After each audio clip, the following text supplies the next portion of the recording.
ನಮಸ್ಕಾರ. ನಾನು ಹರಿಕುಮಾರ್, ಪಾರಂಪರಿಕ ಆಯುರ್ವೇದ ವೈದ್ಯ, ನಾಟಿ ವೈದ್ಯ.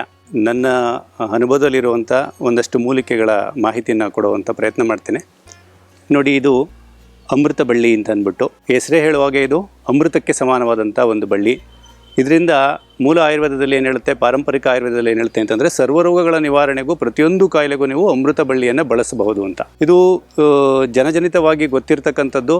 ಮಧುಮೇಹಕ್ಕೆ ಎಲೆಗಳನ್ನು ತಿನ್ನುವಂಥ ಒಂದು ಅಭ್ಯಾಸ ಸಾಕಷ್ಟು ಜನದಲ್ಲಿದೆ. ಅದಲ್ಲದೆ ಎಲ್ಲ ಕಾಯಿಲೆಗಳಿಗೂ ನಾವು ಇದನ್ನು ಬಳಸಬಹುದು. ಸೊ ಇದು ಅಮೃತ ಬಳ್ಳಿಗೆ ಸಂಬಂಧಪಟ್ಟಂಥ ವಿಚಾರ.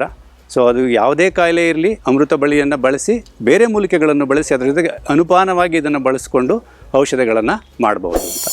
ಇದು ನೋಡಿ, ಉತ್ತರಾಣಿ ಗಿಡ ಅಂತ ಅಂದ್ಬಿಟ್ಟು ಇದನ್ನು ಸ್ತ್ರೀ ರೋಗಗಳ ಸಮಸ್ಯೆಗೆ ಕಷಾಯ ಮಾಡಿ ಕುಡಿಬೋದು. ಹಸಿದನ್ನು ತೊಗೊಂಡೋಗಿ ಕಷಾಯ ಮಾಡಿ ಕುಡಿಬೋದು, ಅಥವಾ ಇದನ್ನು ಒಣಗಿಸಿ ಪೌಡ್ರು ಮಾಡಿಕೊಂಡು ಕಷಾಯ ಪೌಡ್ರ್ ಥರ ಮಾಡಿಕೊಂಡು ಬಳಸ್ಬೋದು. ಒಂದು ದಿನದಲ್ಲಿ ಬೆಳಗ್ಗೆ ಖಾಲಿ ಹೊಟ್ಟೆಯಲ್ಲಿ ಹೆಣ್ಮಕ್ಳು ಅವ್ರಿಗೆ ಯಾವುದೇ ಸಮಸ್ಯೆ ಇರಲಿ, ಆರೋಗ್ಯದ ಸಮಸ್ಯೆ ಇರಲಿ, ಅದನ್ನು ಒಂದು 2 ಗ್ರಾಮ್ ಚೂರ್ಣವನ್ನು ಒಂದು 150 ml ನೀರಲ್ಲಿ ಹಾಕ್ಕೊಂಡು ಕುದಿಸಿ ಕುಡಿತಾ ಬಂದರೆ ಒಂದು 7 ರಿಂದ 21 ದಿವಸ ಈ ಕೆಲಸ ಮಾಡಿದರೆ ಅವರ ಇರುವಂಥ ಸಮಸ್ಯೆಗೆ ಪರಿಹಾರ ಸಿಕ್ಕುತ್ತೆ. ಇದು ಲೆಮನ್ ಗ್ರಾಸ್ ಅಂತ ಕರೀತಾರೆ, ಅಥವಾ ನಿಂಬೆ ಹುಲ್ಲು ಅಂತ ಕರೀತಾರೆ. ಸೊ ಇದು ಗ್ಯಾಸ್ಟ್ರಿಕ್ ಸಮಸ್ಯೆ ಇರೋವಂಥವರಿಗೆ ಒಳ್ಳೆ ಪರಿಣಾಮಕಾರಿಯಾಗಿ ರಿಸಲ್ಟನ್ನು ಕೊಡುತ್ತೆ. ಏನು ಮಾಡಬೇಕಪ್ಪ ಅಂತಂದರೆ, ಬೆಳಗ್ಗೆ ಖಾಲಿ ಹೊಟ್ಟೆಯಲ್ಲಿ ಇಷ್ಟು ಹುಲ್ಲು ಗರಿ ಕಿತ್ಕೊಳ್ಳೋದು, ಒಂದು 4 ಪೀಸ್ ಮಾಡ್ಕೊಳ್ಳೋದು. ಈ ಥರ ಒಂದು 100 ml ಅಥವಾ 150 ml ನೀರಲ್ಲಿ ಇದನ್ನು ಹಾಕಿ ಚೆನ್ನಾಗಿ ಕುದಿಸಿ ಒಂದು 100 ml ಒಳ್ಳೆ ಪರಿಮಳ ಬರುತ್ತೆ, ಒಳ್ಳೆ ಫ್ರೇಗ್ರೆನ್ಸ್ ಇರುತ್ತೆ. ನಿಧಾನವಾಗಿ ಅದನ್ನು ಕುಡಿಯೋದು. ಇಷ್ಟು ಮಾಡ್ತಾ ಬಂದ್ರೂ ಗ್ಯಾಸ್ಟ್ರಿಕ್ ಸಮಸ್ಯೆಯನ್ನು ಪರಿಹರಿಸ್ಕೊಳ್ಬಹುದು. ಸೊ ಅದ್ರ ಜೊತೆಗೆ ಗ್ಯಾಸ್ಟ್ರೋಎಂಟ್ರಿಸ್ ಪ್ರಾಬ್ಲಮ್ ಬರೋದು, ದೊಡ್ಡ ಕರಳು ಸಣ್ಣ ಕರಳಲ್ಲಿ ಸಮಸ್ಯೆ ಇರೋದು, ಸರಿಯಾಗಿ ಆರೋಗ್ಯ ಆಗದೆ ಇರತಕ್ಕಂಥದ್ದು, ಈ ಥರದ್ದಕ್ಕೆಲ್ಲ ಇದು ಅದ್ಭುತವಾಗಿ ಕೆಲಸ ಮಾಡುತ್ತೆ. ಜೊತೆಗೆ ಕ್ಯಾನ್ಸರ್ ಕಣಗಳನ್ನು ನಾಶ ಮಾಡುವಂತಹ ಅದ್ಭುತವಾದಂಥ ಒಂದು ಗಿಡಮೂಲಿಕೆ ಇದು ಪುನರ್ನವ ಅಂತ ಕರಿತೀವಿ. ಇದನ್ನು ಕೊಮ್ಮೆ ಸೊಪ್ಪು ಅಂತ ಹಾಡು ಭಾಷೆಯಲ್ಲಿ ಕರೀತಾರೆ ಇದನ್ನು. ಈ ಪುನರ್ನವ ಹೆಸರೇ ಹೇಳುವಾಗೆ ಪುನರ್ನವ ಅಂದರೆ ಚೈತನ್ಯ ಅಂತ, ಮತ್ತು ಪುನಶ್ಚೇತನವನ್ನು ಕೊಡುವಂಥದ್ದು ಅಂತ.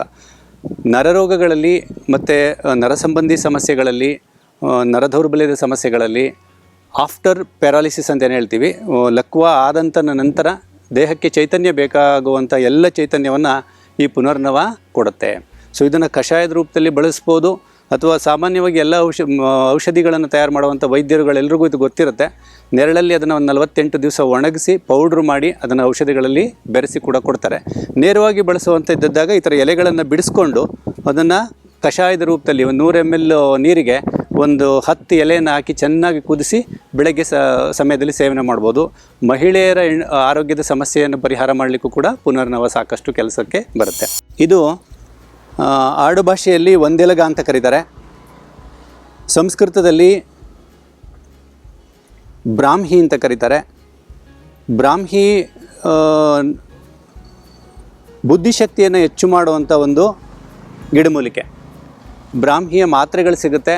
ಬ್ರಾಹ್ಮಿ ಹಸಿ ಎಲೆಯನ್ನು ಕೂಡ ನಾವು ಮಕ್ಕಳಿಗೆ ಬೆಳಗ್ಗೆ ಎದ್ದು ಖಾಲಿ ಹೊಟ್ಟೆಯಲ್ಲಿ ಒಂದು 2 ಎಲೆ 3 ಎಲೆ ತಿನ್ನಿಸುವಂಥ ಪ್ರಯತ್ನ ಮಾಡಿದರೆ ಆ ಮಕ್ಕಳಿಗೆ ಬೇಗ ಶೀತ ನೆಗಡಿ ಆಗುವಂಥದ್ದು ನಿಲ್ಲುತ್ತೆ. ಶ್ವಾಸಕೋಶದ ಸಂಬಂಧಿ ಕಫ ಆಗುವಂಥದ್ದು ನಿಲ್ಲುತ್ತೆ.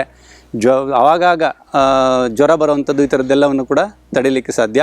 ಮೆಮೊರಿಗಂತೂ ಇದು ನಂಬರ್ 1 ಮೆಡಿಸನ್ನು. ಸೊ ಬುದ್ಧಿಶಕ್ತಿ ಮತ್ತು ಜ್ಞಾಪಕ ಶಕ್ತಿಯನ್ನು ವೃದ್ಧಿ ಮಾಡುವಂಥ, ರೋಗ ನಿರೋಧಕ ಶಕ್ತಿಯನ್ನು ಜಾಸ್ತಿ ಮಾಡುವಂಥ ಚೈತನ್ಯ ಇದರಲ್ಲಿದೆ. ಇದನ್ನು ಸಾಮಾನ್ಯವಾಗಿ ಜನರು ಏನು ಅಂದ್ಕೊಳ್ತಾರೆ ಅಂದರೆ ಶೀತ ಆಗಿಬಿಡುತ್ತೆ ಬೇಗ ಅಂತ. ಶೀತ ಆಗಲ್ಲ, ಅದು ಆ್ಯಕ್ಚುಲಿ ಉಷ್ಣಕಾರಿನೇ. ವಿಷ್ಣುವೂ ಅಲ್ಲ, ಶೀತವೂ ಅಲ್ಲ, ಶೀತೋಷ್ಣವಾಗಿ ಕೆಲಸ ಮಾಡುತ್ತೆ. ಆದ್ದರಿಂದ ಇದನ್ನು ನಾವು ಎಲ್ಲರೂ ಇದನ್ನು ಬಳಸೋದು ಬಹಳ ಉತ್ತಮ. ಇನ್ನೊಂದು ಅತ್ಯಂತ ಉಪಯುಕ್ತವಾದ ಮಾಹಿತಿ ಏನಪ್ಪ ಅಂತಂದರೆ, ಇವತ್ತೇನು ಹೆಚ್ಚು ಜನಗಳು ಬಳಲ್ತಾ ಇದ್ದಾರೆ ಹೈಪೋಥೈರಾಯ್ಡಿಸಮ್ ಅಥವಾ ಹೈಪರ್ಥೈರಾಯ್ಡಿಸಮ್, ಅದನ್ನು ನಾರ್ಮಲ್ಗೆ ತರಲಿಕ್ಕೆ ಒಂದು ಒಳ್ಳೆಯ ಮೂಲಿಕೆ ಇದು.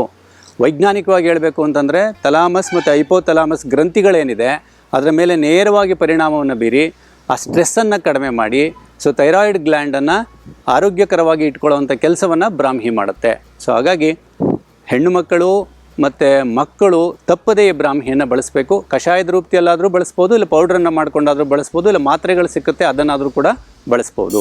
ಇದು ಕಾಡು ತುಳಸಿ ಗಿಡ, ಎಲ್ಲಂದರಲ್ಲಿ ಬೆಳೆಯುತ್ತಿದ್ದು.